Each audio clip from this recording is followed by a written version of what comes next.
Deus vai trocar este sistema maligno atual, que chamamos de cosmos, um sistema mundial, vai trocá-lo por uma nova era. E essa nova era será a era do reino de Deus. E essa nova era vai prevalecer. Vamos ver o que diz a Bíblia. O Novo Testamento menciona o novo nascimento 9 vezes, arrependimento 70 vezes, batismo 20 vezes. Mas alguém declarou que a segunda vinda de Cristo é mencionada mais de 380 vezes. A Bíblia ensina que esta era terá um fim. A era do Espírito Santo. A era em que nos encontramos hoje e que uma nova era será estabelecida. Cristo disse, como foi nos dias de Noé, também será a vinda do Filho do Homem. O quadro da civilização nos dias de Noé está descrito no livro de Gênesis, em seu 6º capítulo. Diz que o povo era cheio de maldade, imaginações perversas, corrupção, violência. Toda a imaginação dos seus corações era má. Isso não se parece com nossos dias? Não podemos deixar de imaginar maldade quando assistimos muito à televisão e vemos tanta violência e crime. E lemos a respeito de crimes em nossos jornais todos os dias. Pessoas que são assaltadas e assassinadas e roubadas e tudo mais o que acontece. Isto nos preocupa, pois entra em nossas mentes e nos enche de temor. Era um mundo em que o casamento fora deturpado e a perversão sexual prevalecia. Era um mundo em que a violência prevalecia.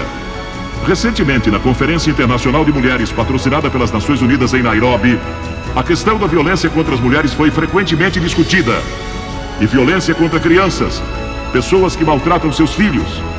Os crimes e a violência estão continuamente aumentando. Este é um mundo de religião em decadência. Não falo só do cristianismo, porque quase todos neste mundo são religiosos. Todo mundo. Mas é um tipo decadente de religião. Não é a verdadeira fé em Deus. Mas também é, e era então, um mundo ameaçado pelo julgamento de Deus. Deus disse, vou julgar esta geração. Agora Deus disse, vou julgar o mundo, vou fazer com que chova por 40 dias e 40 noites, e vou destruir o homem que criei, por causa de sua maldade. E vou começar com a raça humana outra vez. Mas então Deus viu um homem, em meio a toda aquela sujeira e maldade, violência e perversão, viu um homem que servia a Deus. Seu nome era Noé. Noé ousara andar com Deus. Ele tinha fé em Deus. E verdadeira fé mostra como você vive. Ele vivia uma vida disciplinada. E era um homem de integridade moral. Ele adorava a Deus. E ousou servi-lo.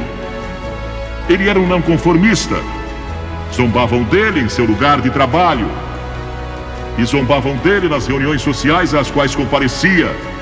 Seus vizinhos e amigos não conseguiam entender. Eles diziam que ele era estranho, porque falava a respeito de Deus e orava e cria em Deus. Cria que Deus controlava o mundo. A Bíblia diz que pela fé, Noé, note, pela fé, Noé, sendo advertido por Deus sobre coisas que ainda estavam por vir, movido de temor, preparou uma arca. Deus disse, vou mandar um dilúvio, mas tenho que salvar Noé e sua família. Noé vive para mim. Já nenhuma condenação há para os que estão em Cristo Jesus. Se crê em Cristo, Ele é seu lugar de refúgio. Então Deus disse, preciso achar um meio de salvar Noé e sua família. Então Deus veio a Noé um dia e disse, Noé, eu vou destruir o mundo e começar outra vez. Quero que construa um grande navio e que o faça de cipreste. Cubra-o de piche por dentro e por fora. Faça-o de 150 metros de comprimento, 25 de largura e 15 de altura, com 3 andares, e põe uma janela e uma porta. E comece logo. Vocês podem imaginar como aquele povo zombou? Construir um imenso navio no meio do deserto, onde nem havia água, e começaram a construir aquele navio. E imagino que tenha se tornado uma grande atração turística como a Disneylândia. Pessoas vinham de todo lugar para ver aquele homem maluco, construindo um navio no meio do deserto. E sua única base era a palavra de Deus. Para hoje em dia, você e eu temos a palavra de Deus que prediz o futuro juízo de Deus sobre o mundo. Mas também temos todas as evidências científicas do que pode acontecer. E provavelmente vai acontecer, de acordo com muitos dos nossos cientistas e líderes políticos. E se houve uma época em que o coração dos homens tremeu de temor devido à incerteza do futuro, sem que ninguém soubesse o que fazer, é hoje. E se não encontrarem uma resposta, adeus. Isso se Deus não intervir. E é exatamente o que vai acontecer. Deus vai intervir. Cristo vai regressar. E esta é a gloriosa esperança que todos temos no coração. Durante todo aquele tempo, Noé pregou. Ele trabalhava e pregava. A Bíblia diz que ele foi um pregador da justiça, pregou arrependimento. Ele clamava ao povo que se arrependesse e se voltasse para Deus, porque o dilúvio era iminente. Eles nunca ouviram falar de um dilúvio, nunca tiveram um antes. E os meteorologistas o desmentiam constantemente. Não há qualquer sinal de chuva, nenhum sinal de um dilúvio. Ele é um tolo, não sabe do que está falando, isso não é científico. E zombaram dele. Mas Noé não vacilou. E Deus não falou mais com ele por 120 anos. Pensem só nisso. Ele recebeu a mensagem do Senhor e acreditou nela, aceitou-a pela fé. Isso mostra a extensão da sua fé. E 120 anos depois, ele ainda estava construindo aquele navio. E finalmente o terminou. E quando terminou, Deus veio a ele e disse: Noé, vou dar ao mundo 7 dias mais. 7 dias mais para que se arrependam. Mas depois disso, o julgamento vai se abater.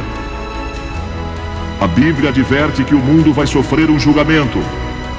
Mas a esperança no horizonte é a ressurreição de Cristo e o seu prometido regresso. Foi a esperança dos profetas. Isaías 66 declara que o Senhor vai voltar em fogo e os seus carros como um torvelinho para tornar a sua ira em furor. E há tantas passagens do Novo Testamento que eu levaria horas lendo-as para vocês.